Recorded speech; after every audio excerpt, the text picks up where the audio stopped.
ರಾಜ್ಯದಲ್ಲಿ ಕಾಣಿಸಿಕೊಂಡಿರುವ ಹಕ್ಕಿ ಜ್ವರದ ಭೀತಿ ಕೊಡಗಿನಲ್ಲೂ ಹೆಚ್ಚಾಗಿದ್ದು, ಕುಕ್ಕುಟ್ಯೋದ್ಯಮ ಮೇಲೆ ಪರಿಣಾಮ ಬೀರ್ತಾ ಇದೆ. ಆತಂಕಕ್ಕೆ ಒಳಗಾಗಿರುವ ಜನ ಕೋಳಿ ಮಾಂಸಾಹಾರ ಸೇವನೆಗೆ ಹಿಂದೇಟು ಹಾಕುತ್ತಿದ್ದಾರೆ. ಇದರಿಂದ ಬಿರಿಯಾನಿ ಸೇರಿದಂತೆ ಮಾಂಸಾಹಾರ ಹೋಟೆಲ್ಗಳು ಗ್ರಾಹಕರಿಲ್ಲದೆ ಬಿಕೋ ಅಂತಾ ಇವೆ.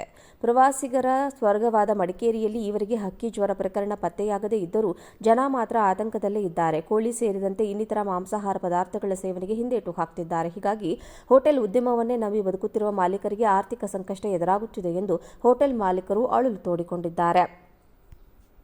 ರಾಜ್ಯದಲ್ಲಿ ಕಾಣಿಸಿಕೊಂಡಿರುವ ಹಕ್ಕಿ ಜ್ವರದ ಭೀತಿ ಕೊಡಗಿನಲ್ಲೂ ಹೆಚ್ಚಾಗಿದ್ದು, ಕುಕ್ಕುಟ್ಯೋದ್ಯಮ ಮೇಲೆ ಪರಿಣಾಮ ಬೀರ್ತಾ ಇದೆ. ಆತಂಕಕ್ಕೆ ಒಳಗಾಗಿರುವ ಜನ ಕೋಳಿ ಮಾಂಸಾಹಾರ ಸೇವನೆಗೆ ಹಿಂದೇಟು ಹಾಕುತ್ತಿದ್ದಾರೆ. ಇದರಿಂದ ಬಿರಿಯಾನಿ ಸೇರಿದಂತೆ ಮಾಂಸಾಹಾರ ಹೋಟೆಲ್ಗಳು ಗ್ರಾಹಕರಿಲ್ಲದೆ ಬಿಕೋ ಅಂತಾ ಇವೆ. ಪ್ರವಾಸಿಗರ ಸ್ವರ್ಗವಾದ ಮಡಿಕೇರಿಯಲ್ಲಿ ಈವರೆಗೆ ಹಕ್ಕಿ ಜ್ವರ ಪ್ರಕರಣ ಪತ್ತೆಯಾಗದೇ ಇದ್ದರೂ ಜನ ಮಾತ್ರ ಆತಂಕದಲ್ಲೇ ಇದ್ದಾರೆ. ಕೋಳಿ ಸೇರಿದಂತೆ ಇನ್ನಿತರ ಮಾಂಸಾಹಾರ ಪದಾರ್ಥಗಳ ಸೇವನೆಗೆ ಹಿಂದೇಟು ಹಾಕುತ್ತಿದ್ದಾರೆ. ಹೀಗಾಗಿ ಹೋಟೆಲ್ ಉದ್ಯಮವನ್ನೇ ನಂಬಿ ಬದುಕುತ್ತಿರುವ ಮಾಲೀಕರಿಗೆ ಆರ್ಥಿಕ ಸಂಕಷ್ಟ ಎದುರಾಗುತ್ತಿದೆ ಎಂದು ಹೋಟೆಲ್ ಮಾಲೀಕರು ಅಳಲು ತೋಡಿಕೊಂಡಿದ್ದಾರೆ. ರಾಜ್ಯದಲ್ಲಿ ಕಾಣಿಸಿಕೊಂಡಿರುವ ಹಕ್ಕಿ ಜ್ವರದ ಭೀತಿ ಕೊಡಗಿನಲ್ಲೂ ಹೆಚ್ಚಾಗಿದ್ದು, ಕುಕ್ಕುಟ್ಯೋದ್ಯಮ ಮೇಲೆ ಪರಿಣಾಮ ಬೀರ್ತಾ ಇದೆ. ಆತಂಕಕ್ಕೆ ಒಳಗಾಗಿರುವ ಜನ ಕೋಳಿ ಮಾಂಸಾಹಾರ ಸೇವನೆಗೆ ಹಿಂದೇಟು ಹಾಕುತ್ತಿದ್ದಾರೆ. ಇದರಿಂದ ಬಿರಿಯಾನಿ ಸೇರಿದಂತೆ ಮಾಂಸಾಹಾರ ಹೋಟೆಲ್ಗಳು ಗ್ರಾಹಕರಿಲ್ಲದೆ ಬಿಕೋ ಅಂತಾ ಇವೆ. ಪ್ರವಾಸಿಗರ ಸ್ವರ್ಗವಾದ ಮಡಿಕೇರಿಯಲ್ಲಿ ಈವರೆಗೆ ಹಕ್ಕಿ ಜ್ವರ ಪ್ರಕರಣ ಪತ್ತೆಯಾಗದೇ ಇದ್ದರೂ ಜನ ಮಾತ್ರ ಆತಂಕದಲ್ಲೇ ಇದ್ದಾರೆ. ಕೋಳಿ ಸೇರಿದಂತೆ ಇನ್ನಿತರ ಮಾಂಸಾಹಾರ ಪದಾರ್ಥಗಳ ಸೇವನೆಗೆ ಹಿಂದೇಟು ಹಾಕುತ್ತಿದ್ದಾರೆ. ಹೀಗಾಗಿ ಹೋಟೆಲ್ ಉದ್ಯಮವನ್ನೇ ನಂಬಿ ಬದುಕುತ್ತಿರುವ ಮಾಲೀಕರಿಗೆ ಆರ್ಥಿಕ ಸಂಕಷ್ಟ ಎದುರಾಗುತ್ತಿದೆ ಎಂದು ಹೋಟೆಲ್ ಮಾಲೀಕರು ಅಳಲು ತೋಡಿಕೊಂಡಿದ್ದಾರೆ. ರಾಜ್ಯದಲ್ಲಿ ಕಾಣಿಸಿಕೊಂಡಿರುವ ಹಕ್ಕಿ ಜ್ವರದ ಭೀತಿ ಕೊಡಗಿನಲ್ಲೂ ಹೆಚ್ಚಾಗಿದ್ದು, ಕುಕ್ಕುಟ್ಯೋದ್ಯಮ ಮೇಲೆ ಪರಿಣಾಮ ಬೀರ್ತಾ ಇದೆ. ಆತಂಕಕ್ಕೆ ಒಳಗಾಗಿರುವ ಜನ ಕೋಳಿ ಮಾಂಸಾಹಾರ ಸೇವನೆಗೆ ಹಿಂದೇಟು ಹಾಕುತ್ತಿದ್ದಾರೆ. ಇದರಿಂದ ಬಿರಿಯಾನಿ ಸೇರಿದಂತೆ ಮಾಂಸಾಹಾರ ಹೋಟೆಲ್ಗಳು ಗ್ರಾಹಕರಿಲ್ಲದೆ ಬಿಕೋ ಅಂತಾ ಇವೆ.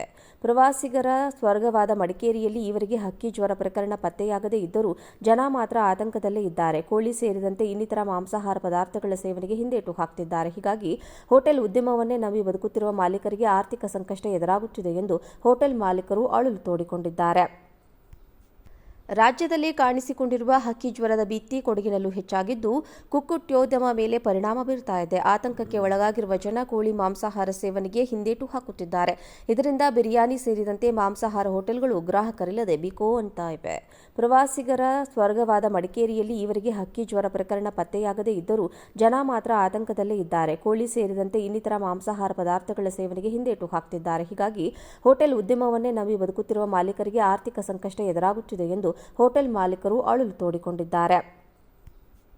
ರಾಜ್ಯದಲ್ಲಿ ಕಾಣಿಸಿಕೊಂಡಿರುವ ಹಕ್ಕಿ ಜ್ವರದ ಭೀತಿ ಕೊಡಗಿನಲ್ಲೂ ಹೆಚ್ಚಾಗಿದ್ದು, ಕುಕ್ಕುಟ್ಯೋದ್ಯಮ ಮೇಲೆ ಪರಿಣಾಮ ಬೀರ್ತಾ ಇದೆ. ಆತಂಕಕ್ಕೆ ಒಳಗಾಗಿರುವ ಜನ ಕೋಳಿ ಮಾಂಸಾಹಾರ ಸೇವನೆಗೆ ಹಿಂದೇಟು ಹಾಕುತ್ತಿದ್ದಾರೆ. ಇದರಿಂದ ಬಿರಿಯಾನಿ ಸೇರಿದಂತೆ ಮಾಂಸಾಹಾರ ಹೋಟೆಲ್ಗಳು ಗ್ರಾಹಕರಿಲ್ಲದೆ ಬಿಕೋ ಅಂತಾ ಇವೆ. ಪ್ರವಾಸಿಗರ ಸ್ವರ್ಗವಾದ ಮಡಿಕೇರಿಯಲ್ಲಿ ಈವರೆಗೆ ಹಕ್ಕಿ ಜ್ವರ ಪ್ರಕರಣ ಪತ್ತೆಯಾಗದೇ ಇದ್ದರೂ ಜನ ಮಾತ್ರ ಆತಂಕದಲ್ಲೇ ಇದ್ದಾರೆ. ಕೋಳಿ ಸೇರಿದಂತೆ ಇನ್ನಿತರ ಮಾಂಸಾಹಾರ ಪದಾರ್ಥಗಳ ಸೇವನೆಗೆ ಹಿಂದೇಟು ಹಾಕುತ್ತಿದ್ದಾರೆ. ಹೀಗಾಗಿ ಹೋಟೆಲ್ ಉದ್ಯಮವನ್ನೇ ನಂಬಿ ಬದುಕುತ್ತಿರುವ ಮಾಲೀಕರಿಗೆ ಆರ್ಥಿಕ ಸಂಕಷ್ಟ ಎದುರಾಗುತ್ತಿದೆ ಎಂದು ಹೋಟೆಲ್ ಮಾಲೀಕರು ಅಳಲು ತೋಡಿಕೊಂಡಿದ್ದಾರೆ.